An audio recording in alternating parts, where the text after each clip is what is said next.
जय माता की। नमस्कार। आज हम समझेंगे कि हमारे जीवन में इतने देवता क्यों, इतने भगवान क्यों। बाकियों को तो एक ही गॉड, एक ही अल्लाह, एक ही सब कुछ, लेकिन हमारा ये कोई गणेश, कभी माता रानी, कोई कृष्ण, कोई राम, कोई कुछ। तो माता सीता कहती है, भेद जो तेरा किसी ने न पाया, ऋषि मुनि गे हार, विधाता तेरी कुदरत को बलिहार। पल में माता निज पुत्रों को करती है 16 सिंगार।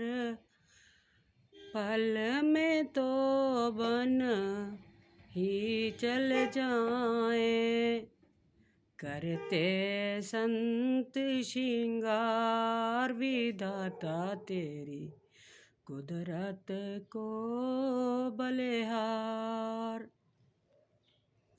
तो समझना है कि विधाता तो एक ही है, परमात्मा एक ही है।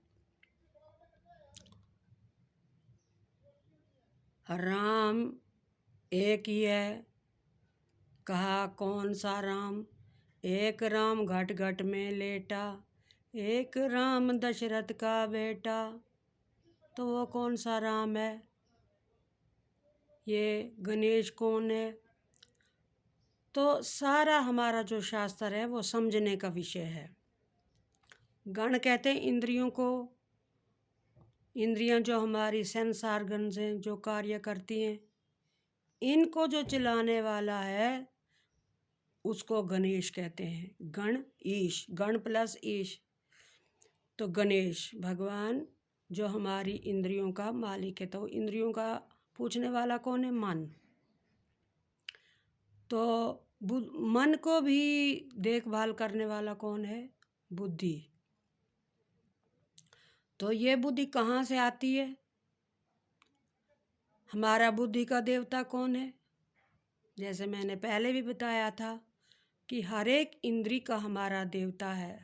यथा पिंडे तथा ब्रह्मांडे, जो पूरे ब्रह्मांड में है वही हमारे पिंड में है। जब हम शिव का जग देते हैं तो वो गुरु लोग एक मंत्र बोलते हैं, कहते हैं घट घट के बीच मट, मट के बीच घट, सिंधी सेरड़ी तोल राजा, पूंजी खोली गुरु गोरखनाथ जी के द्वार। तो लोग करते हैं जी गुरु जी। उसका मतलब घट क्या किसको कहते हैं भाई? मट किसको कहते हैं? मट ये शरीर ही मट का है एक, और इसका जो हृदय है यही एक घट है जिसमें परमात्मा विराजमान है। इसको घट कहते हैं। तो सिंधी सेरड़ी तोल राजा, तो पूंजी खोली 10वें द्वार, गुरु गोरखनाथ जी की जय। तो वो जो गुरु गोरखनाथ जी का पंथ था उसमें वो शिव के भक्त थे।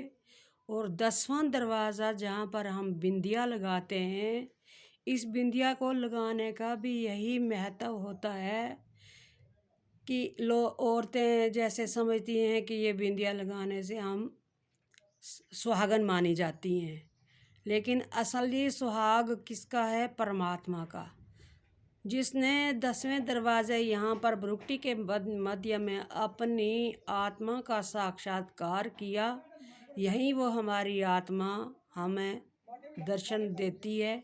ये आत्मा का परम स्थान है, इसलिए इसको 10वां दरवाज़ा कहते हैं।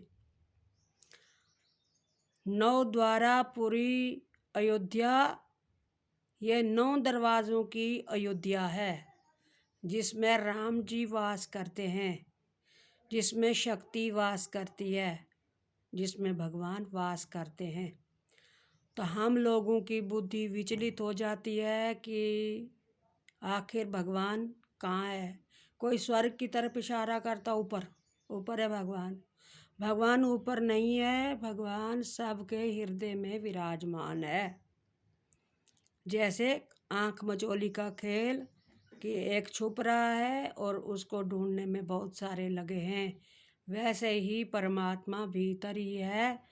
और कहता है, तुलसीदास जी कहते हैं कि यह संसार को भयो मोतिया बिंद, इनको दिखाई नहीं देता है साफ साफ, हैं? जिसने नहीं देखा लानत ऐसी जिंद, इस जिंद की को लानत कहा उन्होंने कि इस शरीर में अगर तुमने भगवान को नहीं पाया तो लानत है ऐसे लोगों को कि जिन्होंने भगवान को नहीं खोजा, नहीं पाया, उन लोगों को लानत कही। हमारे भीतर ही परमात्मा कस्तूरी नाभि कुंडल बसे मृग ढूंढे बन माही, ऐसे ही घट घट राम है दुनिया जानत नाही। तो परमात्मा बाहर नहीं है, हमारे भीतर ही है। और इस परमात्मा को पाने के लिए ही हमें ये मनुष्य जीवन मिला है, हैं? तो भगवान गीता में कहते हैं, भाई तुम भगवान को कैसे मिलोगे, कैसे प्राप्त करोगे? बोले तत्वदर्शी भगवान को ने अर्जुन को कहा, तत्विद्धि प्रणिपातेन प्रणिप्रश्नेन सेविया उपदेक्षन्ति ते ज्ञानम ज्ञानिना तत्वदर्शिना।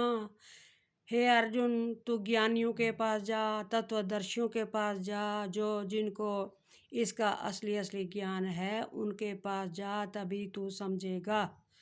और तद्विधि विधि अनुसार कैसे जाना है? प्रणिपात हैं, उनको साथ प्रश्न करो।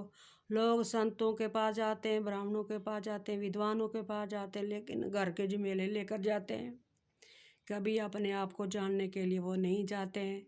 और ऐसा आत्मा के जानने वाला कोई प्रश्न भी नहीं करते हैं।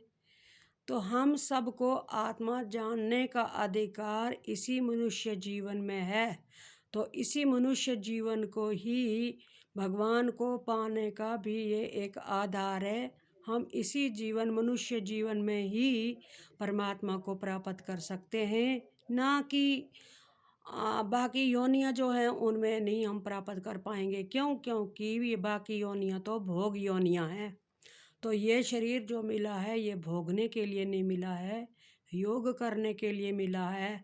इसलिए भगवान ने अर्जुन को दूसरे अध्याय में बुद्धि दी थी। एक बुद्धि तो संसारी बुद्धि है और एक बुद्धि वो बुद्धि जिससे तुम जान पाओ असली तत्व ज्ञान को, जिससे तुम असली समझ सको। वही ज्ञान, वही बुद्धि रूपी योग अर्जुन को दिया गया था। तो हम सबको भी बुद्धि योग प्राप्त करना ही चाहिए।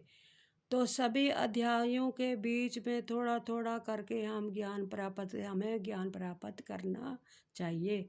जय माता की, नमस्कार। वीडियो अच्छी लगती है आगे शेयर करें, ज्ञान बांटें। संसार में सबसे बड़ा दान जो है वो ज्ञान का दान है, विद्या का दान है। बाकी दान तो ठीक है, अन्न दान भी, कन्यादान भी, लेकिन सबसे बड़ा दान जो है वो ज्ञान का दान है।